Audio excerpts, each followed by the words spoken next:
আসসালামু আলাইকুম সবাইকে ই প্রাইমারি বিডি ইউটিউব চ্যানেল থেকে আমি আলী আহমেদ খান শুভেচ্ছা ও স্বাগতম জানাই। আমি একটি উপজেলায় সহকারী উপজেলা শিক্ষা অফিসার হিসেবে কর্মরত আছি। প্রিয় ভিউয়ার্স, আমি চেষ্টা করি কোনো গুরুত্বপূর্ণ বিষয়ের উপর ভিডিও করে বিষয়টি আপনাদের কাছে সহজভাবে উপস্থাপন করার জন্য, যাতে কাজটি যখন আপনি সম্পাদন করবেন একজন সহকারী শিক্ষক অথবা প্রধান শিক্ষক অথবা একজন অভিভাবক হিসাবে, যেহেতু আপনার সন্তান যদি প্রাথমিক বিদ্যালয়ে অধ্যয়নরত থাকে, এটি যাতে সহজ হয় বা সহজীকরণের জন্যই মূলত আমি ভিডিও করে থাকি। আজকে মূলত সেই রকম একটি গুরুত্বপূর্ণ বিষয়, এটি হচ্ছে প্রাথমিক পর্যায়ের শিক্ষার্থীদের প্রোফাইল প্রণয়ন প্রকল্পের সফটওয়্যারে এন্ট্রিকৃত শিক্ষার্থীদের তথ্য সংশোধন। যে তথ্যগুলো ইতিমধ্যে এন্ট্রি হয়েছে কিন্তু কোথাও কোনো ধরনের সমস্যা থাকতে পারে, বানানে ভুল থাকতে পারে, জন্ম তারিখে ভুল থাকতে পারে, অথবা যেই জন্ম নিবন্ধনটি দিয়ে শিক্ষার্থীর তথ্য এই সিআরবিএসে এন্ট্রি দেওয়া হয়েছিল সেটি হয়তো পরবর্তীতে আপনি সংশোধন করছেন, সেই সংশোধিত তথ্যটি আপনি আবার এখানে সম্পাদন করে সাবমিট করার সুযোগ আছে। আরেকটি বিষয় হচ্ছে অসম্পূর্ণ তথ্য সম্পূর্ণ করা। এখনো কিছু শিক্ষার্থীর তথ্য বিদ্যালয় পর্যায়ে নিবন্ধন করা হয়নি, অর্থাৎ নতুন এন্ট্রি দিয়ে সেটি অনিবন্ধিত অবস্থায় আছে। এই সকল শিক্ষার্থী কিন্তু বিদ্যালয়ে প্রকৃত শিক্ষার্থীর সংখ্যা হিসাবে প্রদর্শন করে না, এবং ভবিষ্যতে যখন অতি শীঘ্রই ইউনিক আইডি দেওয়া হবে, যেটি আইডি কার্ড হিসাবে, সেখানে কিন্তু এই সকল শিক্ষার্থী অন্তর্ভুক্ত হবে না। তাদের তথ্যগুলো সম্পূর্ণ করা এবং যে সকল তথ্যগুলো ইতিমধ্যেই মোটামুটি সম্পূর্ণ হয়েছে কিন্তু যথাযথ কর্তৃপক্ষের কাছে সাবমিট করা হয়নি, সেই সকল তথ্যগুলো সাবমিট করা যথাযথ কর্তৃপক্ষের মাধ্যমে সেগুলো অনুমোদন করা। এবং এইগুলোর মূল লক্ষ্য হচ্ছে যাতে অতি শীঘ্রই যখন প্রতিটি শিক্ষার্থীর নামে আইডি খোলা হবে, সেই আইডিটি যেন নির্ভুল হয়, ভবিষ্যতে যেন এই শিক্ষার্থী এই আইডিটি ব্যবহার করে তার যে প্রয়োজনীয় কাজে এই আইডিটি ব্যবহার করবেন সেখানে যেন কোনো তথ্য বিভ্রাট না হয়।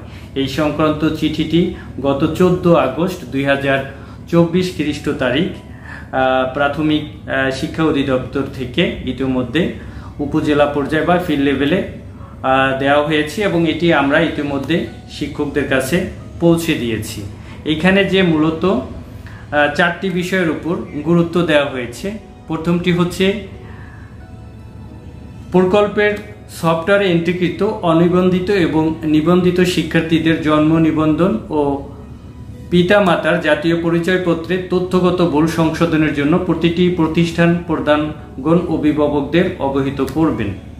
এটি আমি সরাসরি কিভাবে অবহিত করবেন সেটি আমি সরাসরি লাইভ সফটওয়্যারে ঢুকে আপনাদেরকে এটি দেখাবো। আমি সরাসরি সিআরবিএস সফটওয়্যারে চলে এসেছি এবং এইখান থেকে যদি আমি শিক্ষার্থী ম্যানেজমেন্ট, এই যে অপশনটি আছে, আমি একটু বড় করি, এই শিক্ষার্থী ম্যানেজমেন্ট এই অপশনে ক্লিক করলে এখান থেকে অনিবন্ধিত শিক্ষার্থী তালিকা, নিবন্ধিত শিক্ষার্থীর তালিকা, শিক্ষার্থীর তথ্য অনুসন্ধান, শিক্ষার্থীর প্রতিবেদন প্রভৃতি তথ্য এখানে প্রদর্শন করবে। নিবন্ধিত শিক্ষার্থীর তালিকায় এইখানে যদি আমরা যাই,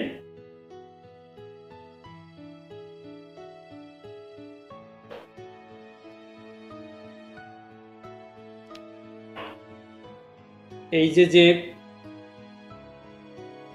শিক্ষার্থীর তালিকাটি চলে আসছে। প্রথম শিক্ষার্থী ঈশামণির ঠিক ডান দিকে এই দেখুন একটি ডাউন অ্যারো মেনু আছে, এইটাই আমি ক্লিক করি। ক্লিক করার পরে দেখুন এখানে অনেকগুলো অপশন চলে আসছে, বিস্তারিত সম্পাদন, প্রতিবেদন দেখুন এবং আইডি কার্ড দেখুন। আমাদের প্রথম যে বিষয়টি ছিল শিক্ষার্থীদের তথ্য সংশোধন, তার জন্য আমাদের যেটি করতে হবে এই প্রতিবেদন দেখুন এইখানে ক্লিক করে এটি ডাউনলোড করে নিতে হবে। তো আমি এটি এখানে ক্লিক করে ডাউনলোড করে নিচ্ছি।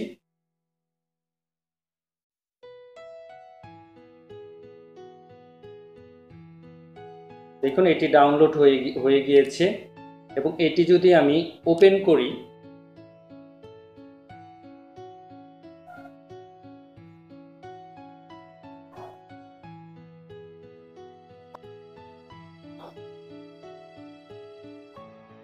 এই দেখুন আমাদের কাঙ্ক্ষিত শিক্ষার্থীর প্রতিবেদন এটি ওপেন হয়েছে এবং আমি এটি বড় করে দেখাই। আসলে এই এই শিক্ষার্থীর প্রাথমিক পর্যায়ে শিক্ষার্থীদের প্রোফাইল প্রণয়ন সংক্রান্ত যে প্রতিবেদন, এখানে কিন্তু অনেক কিছু আমাদের ত্রুটিয়াদি আছে। সঠিক তথ্যের জন্য এই প্রতিবেদনটি অবশ্যই প্রতিটি বিদ্যালয়ের শিক্ষক, বিশেষ করে প্রধান শিক্ষকের নেতৃত্বে এটি প্রিন্ট করে অভিভাবকের কাছে দিতে হবে। কি জন্য দিতে হবে? আমরা চাই একটি নির্ভুল শিক্ষার্থীর তথ্য ইউনিক আইডিতে অন্তর্ভুক্ত হোক, এই জন্য মূলত দিতে হবে। এটি হচ্ছে ওই অভিভাবক এটি যাচাই বাছাই করে দিবে যে তার সন্তানের তথ্য সঠিক আছে কিনা। তো প্রথমে শিক্ষার্থীর তথ্য ছক, এখানে বিদ্যালয়ের নাম, বিদ্যালয়ের ইএমএস তথ্য, শিক্ষার্থীর আইডি নাম, জেলার নাম আছে। তারপর আছে শিক্ষার্থীদের মৌলিক তথ্য সিসিডিএস অনুসরণ করে, অর্থাৎ কোর ডেটা স্ট্রাকচার সিডিএস। যদি আমরা এটিকে যদি আমরা ভাঙি তাহলে সিসিডিএস এর এটি হয় পূর্ণরূপ। এইখানে দেখুন, এই যে আমি দেখাই, প্রথম আছে শিক্ষার্থীর নাম ঈশামণি, প্রথম জন্ম নিবন্ধন অনুসারে, তারপরে প্রস্তাবিত সংশোধন, পাশের ঘরে কিন্তু ডান পাশে আছে প্রস্তাবিত সংশোধন। যদি ঈশামণি ঠিক থাকে তাহলে আর সংশোধনের প্রয়োজন নাই। এরপরে আছে 2 নম্বরে শিক্ষার্থীর নাম ইংরেজিতে, প্রথম ছিল বাংলায়। দেখুন এই শিক্ষার্থীর নাম হচ্ছে ঈশামণি, কিন্তু শিক্ষার্থীর নাম ইংরেজিতে লেখা আছে FHV, অর্থাৎ যেই শিক্ষক এই শিক্ষার্থীর তথ্য জন্ম নিবন্ধন অনুযায়ী এন্ট্রি দিয়েছে ওইটি ছিল বাংলায় জন্ম নিবন্ধন অনুসারে, এবং শিক্ষার্থীর নাম ইংরেজি ছিল না। ওই শিক্ষক হয়তো কিবোর্ড টিপে যে কোনো 3টি লেটার এখানে দিয়ে দিয়েছেন, এটি কিন্তু সঠিক নয়। এখানে ঈশামণির নামটি ইংরেজিতে বা তার জন্ম নিবন্ধন অনুযায়ী যেটি হয় এটি কিন্তু প্রস্তাবিত সংশোধনের নিচে সংশোধিত নাম এইখানে এটি বসাতে হবে। এরপর যদি তার নতুন করে যদি কোনো জন্ম নিবন্ধন হয় সেটি যদি সংশোধনের প্রয়োজন হয় এটি যাচাই বাছাই করে দেখতে হবে। এখানে প্রতিটি ঘর 5, 6, 7, 8 এগুলো কিন্তু যাচাই বাছাই করতে হবে। আপনাদের আরেকটি দেখাই, কাব স্কাউটের সদস্য কিনা। এই যে রক্তের গ্রুপ 13 নম্বরে রক্তের গ্রুপ, এটি কিন্তু অত্যন্ত গুরুত্বপূর্ণ। যদিও এটি লাল তারকা বা স্টার মার্ক যুক্ত না, কিন্তু যখন একজন শিক্ষার্থীর ইউনিক আইডি পড়বে এবং তার আইডি কার্ডটি যাবে, সেখানে যদি রক্তের গ্রুপটি থাকে এবং ওই আইডি কার্ডটি যদি শিক্ষার্থীর সাথে থাকে, যদি আল্লাহ না করুক কোথাও যদি ওই শিক্ষার্থী কোনো দুর্ঘটনা বা অন্য কোনো কারণে তার রক্তের প্রয়োজন হয়, তখন কিন্তু ওই রক্তের গ্রুপটি দেখে তাকে যদি রক্ত দেওয়ার প্রয়োজন হয় সেই রক্ত দেওয়ার ব্যবস্থাটি হবে। এই জন্য আমার অনুরোধ থাকবে প্রতিটি বিদ্যালয়ের জন্য শিক্ষার্থীর রক্তের গ্রুপটি এটি বাধ্যতামূলক করে। এরপরে দেখেন মাতার তথ্য জাতীয় পরিচয়পত্র অনুযায়ী, যদি মাতার তথ্য ঠিক থাকে এখানে ওই অভিভাবক দেখে এইগুলো সংশোধন করবেন। আর যদি মানে ঠিক থাকলে, যদি কোথাও ভুল থাকে তাহলে সংশোধন করবেন। এরপর পিতার তথ্য, এটিও ওই অভিভাবক বা ওই শিক্ষার্থীর অভিভাবক বৃন্দ এটি যাচাই বাছাই করবে, তার বর্তমান ঠিকানা ঠিক আছে কিনা বা ঠিকানা পরিবর্তন হয়েছে কিনা এটি দেখবে। আর 18 হচ্ছে স্থায়ী ঠিকানা, উপরে বর্তমান ঠিকানা এরপরে হচ্ছে স্থায়ী ঠিকানা, দুইটি ঠিক থাকলে একই হবে। আর যদি তার স্থায়ী ঠিকানা এক জায়গায় হয় এবং তার চাকরি সূত্রে তার বাবা মা অন্য জায়গায় থাকে তাহলে স্থায়ী ঠিকানা এবং বর্তমান ঠিকানা পরিবর্তন হতে পারে। এবং পিতামাতার অবর্তমানে অভিভাবকের তথ্য কোনো জায়গায় যদি এরকম তথ্য থাকে সেটিও এখানে চলে আসবে, এই শিক্ষার্থীর ক্ষেত্রে নেই। 20 নম্বরে যেটি হচ্ছে পিতা মাতা অভিভাবকের প্রত্যয়ন। এই যে আমি প্রতিবেদনটি বললাম যেটি প্রিন্ট করে অভিভাবকের কাছে দিতে হবে, এবং অভিভাবক যখন এই প্রতিবেদনটি দেখবেন উপরের বিভিন্ন ধরনের তথ্যগুলো ঠিক আছে কিনা, তখন কিন্তু ওই অভিভাবক একটি প্রত্যয়ন দিবেন যে এই তথ্য ছকে উল্লেখিত তথ্য আমার জ্ঞান ও বিশ্বাস মতে সত্য। এখানে পিতামাতার নাম এবং নিচে স্বাক্ষর এবং তারিখ দিয়ে এইটি কিন্তু তারা জমা দিয়ে দিবে। এরপরে শিক্ষার্থীর ইউআইডি, এখানে শিক্ষার্থীর ইউআইডি নাম্বারটি এখানে দেওয়া আছে। এরপর হচ্ছে কনফার্মেশন নাম্বার, যেটি মোবাইল নাম্বার, এটি এখানে দেওয়া আছে। এরপরে হচ্ছে নিচে শ্রেণী শিক্ষকের স্বাক্ষর, নাম, মোবাইল নাম্বার, এনআইডি, অর্থাৎ এইগুলো যে ঠিক আছে, ওই শ্রেণী শিক্ষক অথবা যিনি এটি এন্ট্রি দিয়েছেন তিনি এই তথ্যগুলো ফিল আপ করবেন। এরপরে প্রধান শিক্ষক এর স্বাক্ষর, এখানে প্রধান শিক্ষকের স্বাক্ষর, আসলে স্বাক্ষর এখানে নেই, স্বাক্ষরটি তাকে আপলোড করতে হবে, আপলোড করে নেই বিদায় স্বাক্ষরের ঘরটি এখানে খালি।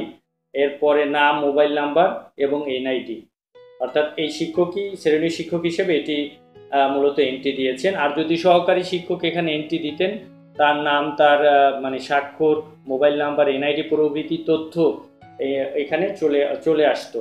তো এইভাবে প্রতিটি বিদ্যালয়ের প্রতিটি শিক্ষার্থীর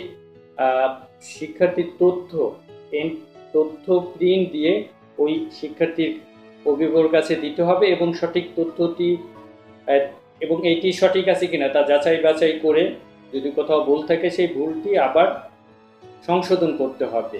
কিভাবে সংশোধন করতে হবে সেটিও আমি আপনাদেরকে দেখিয়ে দিচ্ছি। এই জন্য আবার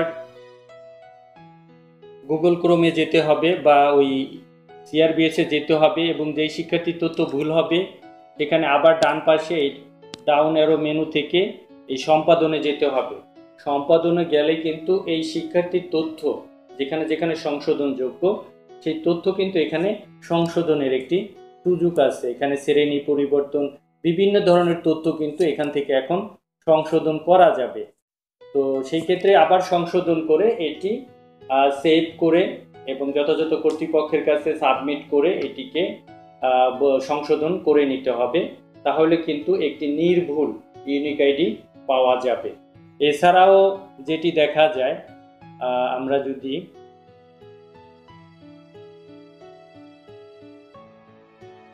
এই যে শিক্ষার্থী ম্যানেজমেন্ট আছে, এখান থেকে কোনো বিদ্যালয়ের যদি ইউনিক আইডি, এখানে যে শিক্ষার্থীর ম্যানেজমেন্ট আছে এখান থেকে শিক্ষার্থী নিবন্ধন এটি আমি দেখাচ্ছি।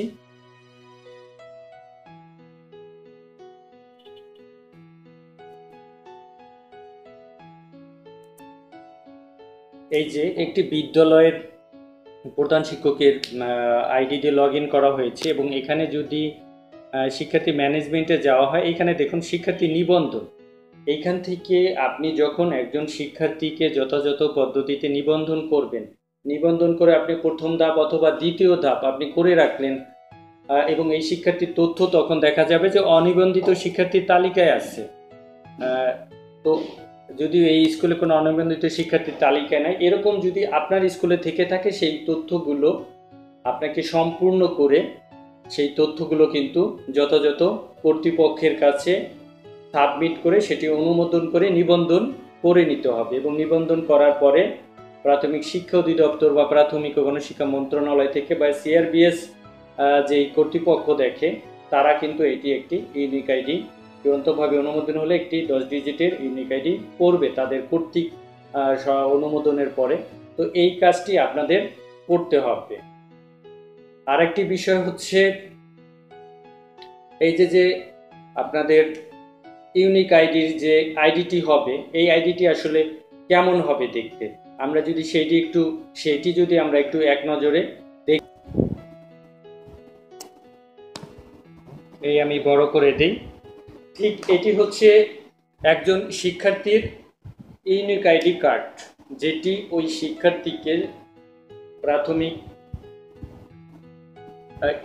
এইটি মূলত প্রাথমিক ও গণশিক্ষা মন্ত্রণালয় বা প্রাথমিক শিক্ষা অধিদপ্তর থেকে কার্ড আকারে আমাদের কাছে উপজেলায় প্রেরণ করা হবে বা শিক্ষার্থীর কাছে পৌঁছে যাবে। যেভাবেই হোক কর্তৃপক্ষ এটি পৌঁছে দেওয়ার ব্যবস্থা করবে। তো এই কার্ডে মূলত যেটি থাকে এটি হচ্ছে প্রাথমিক ও গণশিক্ষা মন্ত্রণালয় থাকে, তার উপরে দেখেন আমাদের প্রাথমিক শিক্ষার জন্য যে লোগোটি, সবার জন্য মানসম্মত শিক্ষায় সেই লোগোটি থাকে, তার উপরে government of the people's republic Bangladesh এবং বাম পাশে শুরুতেই কিন্তু আমাদের গণপ্রজাতন্ত্রী বাংলাদেশ সরকারের যে রাষ্ট্রীয় লোগো, সে রাষ্ট্রীয় লোগোটি থাকবে। তারপর স্টুডেন্ট ইউনিক আইডি কার্ড, শিক্ষার্থীর নাম বাংলায়, নেম ইংরেজিতে, এখানে দেখুন যদি তার নামটি ইংরেজিতে এরকম ভুল হয় তাহলে কিন্তু FHD এই নামটি কিন্তু ভুল আসছে, এবং এই কার্ডটি কিন্তু একটি অসম্পূর্ণ কার্ড হিসেবে বিবেচিত হবে। পিতার নাম, মাতার নাম এবং জন্ম তারিখ এবং তার যে ইউনিক আইডিটি পড়েছে সেই ইউনিক আইডি, এখানে 10 ডিজিটের একটি ইউনিক আইডি আমরা দেখতে পাচ্ছি। এটি এক পাশে, আর এক পাশে যেটি থাকবে তার ঠিকানা। এখানে ঠিকানা বলতে বিদ্যালয় মরহুম আব্দুল লতিফ শিকদার সরকারি প্রাথমিক বিদ্যালয়, ইউনিয়ন, উপজেলা, জেলা এবং বিভাগ দেওয়া আছে, এবং ব্লাড গ্রুপ এখানে কিন্তু এটি অসম্পূর্ণ। এই কার্ডটি যখন একজন শিক্ষার্থী ব্যবহার করবেন তখন যদি তার এই রক্তের গ্রুপটি অসম্পূর্ণ থাকে তাহলে কিন্তু দেখা যায় যে কোনো কারণে তার রক্তের গ্রুপটি জানার প্রয়োজন হলে তখন কিন্তু তাৎক্ষণিকভাবে জানা এটি কষ্ট হয়ে যাবে, বা কোনো দুর্ঘটনার কারণে যদি এই শিক্ষার্থীর রক্তের প্রয়োজন হয় তখন এই তার কার্ডটি দেখে রক্তের গ্রুপটি শনাক্ত করে সহজেই দেওয়া যাবে। এই জন্য আমার অনুরোধ হচ্ছে এই 30 সেপ্টেম্বর পর্যন্ত যে শিক্ষার্থীর তথ্য সংশোধন বা এন্ট্রি বা হালফিল করা এই কাজগুলো কিন্তু পরিপূর্ণ করতে হবে। এরপর হচ্ছে বার্থ প্লেস, এখানে বরিশাল দেওয়া আছে, আর ইস্যুর তারিখ এটি আমি আজকে 16 তারিখ 16ই আগস্ট 2024 আমি এটি ইস্যু করছি, সেই তারিখটি এখানে প্রদর্শন করছে। এবং মজার বিষয় হচ্ছে পাশে কিন্তু একটি কিউআর কোড আছে, পাশেই কিন্তু একটি কিউআর কোড আছে। এই কিউআর কোডটি যখন জেনারেট হয়ে যাবে তখন কিন্তু এই কিউআর কোডটি স্ক্যান করে এই শিক্ষার্থীর একেবারে সম্পূর্ণ তথ্য কিন্তু মোবাইলে দেখা যাবে। অতএব এখন সবচেয়ে গুরুত্বপূর্ণ হচ্ছে ডিজিটালাইজড যুগে এই CRPS বা শিক্ষার্থীর প্রোফাইল বা ইউনিক আইডি, এটি কিন্তু সরকারের একটি গুরুত্বপূর্ণ এজেন্ডা। সকল সিটিজেনকে চাওয়া হচ্ছে যে তাদেরকে একটা সিস্টেমের ভিতর নিয়ে আসার জন্য।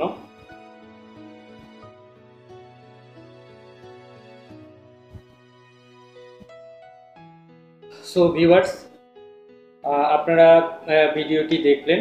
আশা করি প্রতিটি বিদ্যালয় এবং আপনি যদি একজন অভিভাবক হয়ে থাকেন আপনার সন্তানের একটি নিখুঁত নির্ভুল তথ্যের জন্য, একটি ইউনিক আইডির জন্য এই কাজগুলো আগামী 30 সেপ্টেম্বর 2024 মধ্যে সম্পূর্ণ করতে হবে। কারণ আমাদের সরকার বা কর্তৃপক্ষ চাচ্ছে একটি নির্ভুল ইউনিক আইডি তৈরি করা, যাতে শিক্ষার্থীরা এই আইডির মাধ্যমে পরবর্তীতে ছাত্রকালীন বিভিন্ন ধরনের সুযোগ সুবিধায় সেটি উপবৃত্তি হতে পারে, ভোটার আইডি কার্ড তৈরি করার পূর্ব মুহূর্তে হতে পারে, অথবা এই প্রাথমিক শিক্ষাচক্র শেষ করে 6ষ্ঠ শ্রেণীতে বা মাধ্যমিক পর্যায়ে ভর্তি, কলেজ, ইউনিভার্সিটি প্রভৃতি ক্ষেত্রে, অথবা NIDর পূর্ব মুহূর্ত পর্যন্ত বিভিন্ন গুরুত্বপূর্ণ কাজে কিন্তু এই ইউনিক আইডিটি